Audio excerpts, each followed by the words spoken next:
Hello, केम छो, नमस्ते, सलाम। आप सबको फैक्ट बाय का प्रणाम। आज लेकर आया हूँ मैं कुछ ऐसे आविष्कार जो बचाएंगे दुनिया को फ्रॉम विनाश की बौछार। जैसे कि सिंगापुर के लैब में बनाया हुआ मीट जो even my vegetarian friends can eat, और इको फ्रेंडली पेपर जो बनता है जानवरों के पॉटी से, असल में बचा सकता है राइनो और एलिफेंट को विलुप्त होने से। साथ ही देखेंगे हम प्लास्टिक से बने हुए ईंट जिससे प्लास्टिक वेस्ट की समस्या हमेशा के लिए जाएगी मिट। और देखेंगे हम ऐसा पाउडर जो करता है जादू, जिससे गंदे पानी को मैं चुटकियों में साफ बना दूं। हाँ भाई लोग, आज फैक्ट भाई आपके लिए लाया कुछ ऐसे ही बढ़िया से बढ़िया अजब गजब इन्वेंशंस जो हमारे और तुम्हारे गोले को बचाने में मदद कर सकते हैं। वो कैसे, ये जानने के लिए पूरा वीडियो देखना पड़ेगा। और उसके साथ ही देखने को मिलेगा सारे आविष्कार में क्रिएटिविटी का भंडार विद कॉम्प्लीमेंट्री फैक्ट भाई की राइम का प्रसाद। तो बिना किसी देरी के शुरू करते हैं। और today's video titled 8 inventions that are saving earth. Number 1, lab meat. Singapore की फूड एजेंसी ने रचा इतिहास जब वहाँ के लैब में बना मीट बहुत ही अनोखा और खास। गाय से लेकर सेल्स, लैब में उगाए मसल्स, टिश्यूज, पहला लैब मीट बना के खत्म किया एनिमल किलिंग का इशू। सूचना, इस प्रोसेस में किसी भी गाय को चोट नहीं पहुंचाई गई है। हाँ, मुझे पता है, ये सुन के मेरे वेजिटेरियन भाई बंधु सब खुशी से नाच रहे होंगे और सवालों से तुम्हारा नागिन डांस डिस्टर्ब ना हो, इसलिए मैं खुद ही सब एक्सप्लेन करता हूँ। तो इस मीट को बनाने का प्रोसेस कुछ ऐसा है कि सबसे पहले साइंटिस्ट एक जिंदा गाय से कुछ सेल्स लेते हैं और फिर लैब में वो उन सेल्स को फीड करके बड़ा करते हैं। कुछ समय बाद वो सेल्स मसल टिश्यूज में तब्दील हो जाते हैं, जिसे बेसिकली हम मीट कहते हैं। अब इसमें ना किसी गाय को दर्द पहुंचाया गया और ना किसी गाय को मारा गया। लेकिन इससे पहले कि तुम ज्यादा खुश हो लो और अपने सपने बुनने लगो, कुछ साइंटिस्ट का ये भी कहना है कि इस मीट को पूरी तरह से वेजिटेरियन नहीं कह सकते, क्योंकि उसे प्रोड्यूस करने के लिए भी गाय की सेल्स तो यूज किए ही गए हैं। पर फिर भी ये एनिमल किलिंग को रोकने की तरफ बहुत ही बड़ा स्टेप है। इसलिए उम्मीद मत छोड़ो, क्योंकि वो दिन दूर नहीं जब आप पनीर समझ के असल में मीट खा पाओगे। तो पनीर समझ के खा जा। Number 2, toothpaste pills. हर साल 1.5 बिलियन यानी लगभग 150 करोड़ टूथपेस्ट की प्लास्टिक ट्यूब्स समंदर में फेंकी जाती हैं, जिसमें से कई सारी आपकी भी बेलन से पिचकाई हुई दंत क्रांति की ट्यूब्स होंगी समुद्र में डुबकियां लगाती हुई। लेकिन गिल्ट ट्रिप पे मत जाओ, क्योंकि फैक्ट भाई लेकर आया है इसका भी उपाय। ले आओ टूथपेस्ट पिल्स, जिसे बनाया है टीवी प्रोड्यूसर लिंडसे एमसी कॉर्मिक ने अपने सास बहू सीरियल्स के 200 सीजन के बीच के ब्रेक के दौरान। ये पिल्स एक कांच की शीशी में आते हैं, जिसे तुम वापस रिफिल कर सकते हो, और इसको इस्तेमाल करना भी बहुत ही आसान है। बस एक गोली गट को चबाओ और फिर एक ब्रश लेकर दांत घिस डालो। इससे पर्यावरण भी स्वस्थ और तुम्हारे दांत भी मस्त। हाँ, अगर टूथपेस्ट चबाना नहीं पसंद तो एक और उपाय भी है हमारे अर्थवा को टूथपेस्ट की ट्यूब से बचाने का। ब्रश करना छोड़ दो, इससे अर्थ तो बच जाएगा, पर तुम्हारे दांत बचेंगे कि नहीं उसकी नो गारंटी, नो भूल चूक। Okay, next point. Number 3, biodegradable bags. कुछ लोग पानी में जलजीरा डाल के पीते हैं, कोई पानी में रूह अफ़ज़ा डाल के पीते हैं, पर ये जनाब तो पानी में प्लास्टिक बैग घोल के पीते हैं। एक मिनट रुको जरा, सब्र करो। पर प्लास्टिक बैग पानी में घुल कैसे गई? यही तो ट्रिक है दोस्त। ये जो प्लास्टिक बैग है वो प्लास्टिक से नहीं बल्कि शकरकंद से बनाई हुई है। क्या? और इस महान आविष्कार के पीछे का ज्ञानी दिमाग है केविन कुमालजी का। उनकी बनाई हुई ये शकरकंद बैग प्लास्टिक के बैग जितनी ही स्ट्रॉन्ग है, लेकिन ये कुछ ही हफ्ते में डिकम्पोज हो जाती है, जबकि एक पतली सी प्लास्टिक बैग को डिकम्पोज होने के लिए 1000 साल लगते हैं। इसलिए इस आविष्कार की बदौलत हमारे समंदर हजारों सालों तक प्लास्टिक से भरे हुए नहीं रहेंगे और हजारों सालों तक समंदर के जानवर प्लास्टिक से नहीं मरेंगे। वैसे अब जब मैं सोच रहा था तब मुझे इसका एक और बेनिफिट समझ आया। मतलब मान लो बिन बुलाए तुम्हारे चचा के सास के बहन के ताऊजी तुम्हारे घर चले आए और ऐसे में रूह अफ़ज़ा खत्म हो जाए, तो बिल्कुल टेंशन नहीं लेने का, बस ये बैग घोल के दे देना। हाँ, हुआ ना एकदम 2 तीर से 1 निशाना। ऑल थैंक्स टू कुमाला बाबा।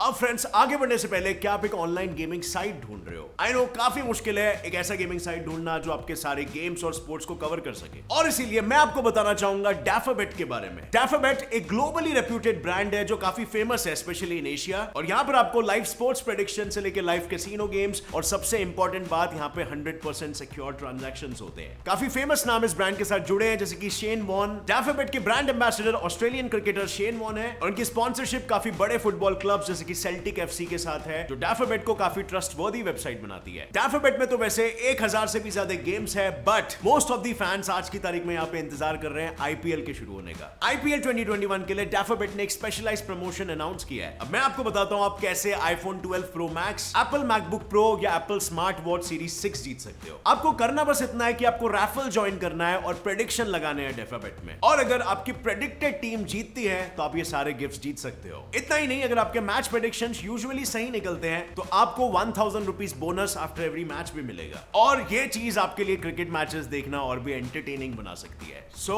आप कौन से टीम को सपोर्ट करना चाहोगे? Click on the link below and go check out promotions in Dafabet website now.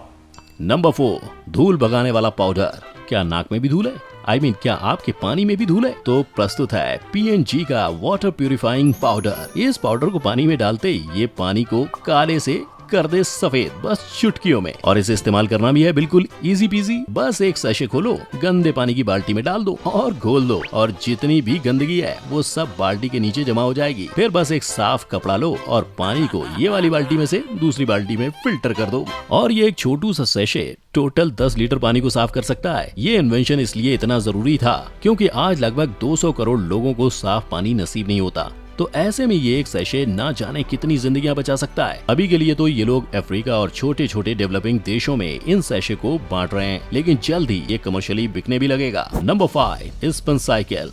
बिजली, पानी, डिटर्जेंट और मम्मी की मेहनत सबको बचाए स्पिन साइकिल। स्पिन साइकिल, मेहरबान, कदरदान, होशियार। आज मैं लेके आया हूँ आपके लिए बिना बिजली के चलने वाला वॉशिंग मशीन कम वॉशिंग साइकिल, जिसको चलाना लिटरली बच्चों का काम है, क्योंकि इस साइकिल के पीछे लगे हुए डिवाइस में कपड़े पैडल मारने से ही धुलते हैं। आपको बस इतना करना है कि इसमें गंदे कपड़े डालो, थोड़ा सा पानी डालो और चुटकी भर का डिटर्जेंट डाल दो, और फिर बच्चे को साइकिल लेके भेज दो। वो साइकिल चलाता रहेगा और कपड़े धुलते रहेंगे। उसके खेलने का खेलना हो जाएगा और मम्मी जी की मेहनत भी बच जाएगी। पर दरअसल ये इन्वेंशन छोटे छोटे डेवलपिंग देशों में सबसे ज्यादा उपयोगी है। ऐसे देश जिनके पास ना ज्यादा पानी उपलब्ध होता है और ना ही वहाँ बिजली का प्रबंध होता है। ऐसे में ये स्पिन साइकिल कपड़े धोने का एक बहुत ही अच्छा अल्टरनेटिव है। नंबर 6, ये राइनो। कितने सुंदर है ना ये रंगीन रंगीन पेड़ पौधों के डिजाइन वाले बुक्स और पेपर्स। पर इससे पहले कि आप सब प्री बुकिंग करने में जुट जाओ, ये जान लो कि सर ये तो टट्टी है। एक मिनट, इससे पहले कि शी करके वीडियो बंद कर दो, मेरी बात तो सुन लो यार। ये पेपर दरअसल आसाम के एल राइनो कंपनी एलिफेंट और राइनो को बचाने के लिए बनाती है, क्योंकि आज की तारीख में इंडिया में सिर्फ 3700 राइनोज और 27000 ही हाथी बचे हैं। तो बेसिकली एल राइनो करते क्या है, इन दोनों जानवरों की छिछी को लेकर उससे पेपर्स बनाते हैं, क्योंकि ये दोनों भी विशाल जानवर भोजन में घास फूस गटकते हैं, जिसके कारण इनके पूप में बहुत सारे फाइबर्स होते हैं, और जितना ज्यादा फाइबर उतना स्ट्रॉन्ग पेपर, और ज्यादा फाइबर होने के कारण पेपर बनाने का प्रोसेस भी ज्यादा आसान हो जाता है। ना वो किसी पेड़ को काटते हैं और ना ज्यादा पानी को बर्बाद करते हैं। अब क्या पूरा प्रोसेस भी सुनना है कि कैसे जमा करते हैं, कैसे धूप में फैला के सुखाते हैं? अरे ठीक है ना, नहीं सुना रहा यार, अब बैठ जाओ, चलो वापस। हाँ, तो एल राइनो के इन पेपर्स को बेच के जो पैसे आते हैं वो पैसे राइनोज और एलिफेंट्स को बचाने वाली फाउंडेशन को भेजे जाते हैं। तो इसलिए अगर असली एनिमल लवर्स देखने हैं तो इन्हें देखो इंस्टा के डॉगे लवर्स सिंस 1992 वाले बायोज में नहीं। Number 7, air ink. जब सफेद कमीज हो गई पॉल्यूशन में काली, तब ग्रेविटी लैब्स के फाउंडर ने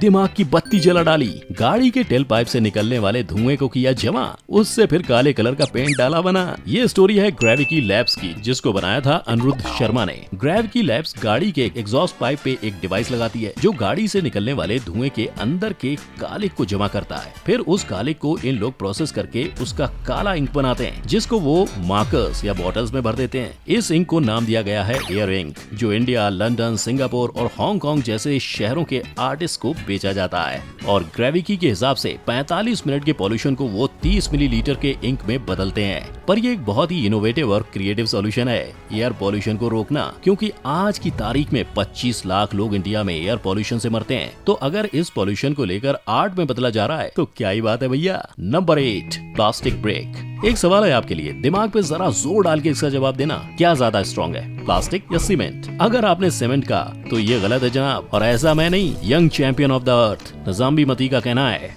नजाम्बी मती केनिया में रहने वाली इंजीनियर है जिन्होंने अपने शहर में बढ़ते प्लास्टिक वेस्ट से कंस्ट्रक्शन के लिए ईंट बनाई है। हाँ सही सुना, प्लास्टिक से ईंट। ऐसे कैसे ये सोच के बहुत चक्का हो रहे हो? तो मैं बताता हूँ ना पूरा प्रोसेस। सबसे पहले तो ये प्लास्टिक के कचरे को रिसाइकिल करके उसके छोटे छोटे टुकड़े करते हैं, फिर उसे रेत के साथ मिक्स करके प्रोसेस किया जाता है। बस फिर ये ईंट बनकर तैयार हो जाती है। ये वैसे तो नॉर्मल सीमेंट वाली ईंट से वजन में हल्की है, लेकिन उनसे 5-6 गुना ज्यादा स्ट्रॉन्ग है, क्योंकि प्लास्टिक नेचर से ही बहुत ही फाइबरस होती है, यानी फाइबर से भरा हुआ, और जितना ज्यादा फाइबर उतनी ज्यादा मजबूती, समझे। फिलहाल तो नजाम्बी की कंपनी जेंगे मेकर सिर्फ फुटपाथ वगैरह के लिए ईंट बनाती है, पर उनका मिशन है कि जल्दी बिल्डिंग्स के लिए भी प्लास्टिक से ईंट बनाना। अब ऐसा आविष्कार जिससे दुनिया की प्लास्टिक वेस्ट की समस्या खत्म हो रही है, तो उस आविष्कार के लिए ऑब्वियसली यूनाइटेड नेशंस उन्हें young champion of the earth का पुरस्कार देगा ही ना। वैसे इंडिया में भी ऐसे कई लोग प्लास्टिक से ईंट बनाने की कोशिश कर रहे हैं, तो शायद जल्द ही हमारे यहाँ भी ऐसी बिल्डिंग और रास्ते होंगे जो प्लास्टिक को रिसाइकिल करके बनाए गए होंगे। ये सारे गोले को बचाने के लिए इनोवेशन तो आपने देख लिए, पर उसका मतलब ये नहीं है कि तुम बेफिक्र होकर घूम सकते हो, क्योंकि जागो मोहन प्यारे, नेचर का प्रकोप कभी भी पड़ सकता है। इसलिए कचरा मत फैलाओ और फैक्ट बाय को सब्सक्राइब करो ताकि तुम अच्छा कंटेंट देख सको। जब तक है जान, जब तक है जान, और तब तक लाइक, कमेंट और शेयर भी कर देना, सबको रूह अफ़ज़ा मिलेगा। तो मिलते हैं भाई लोग अगले वीडियो में। जय हिंद।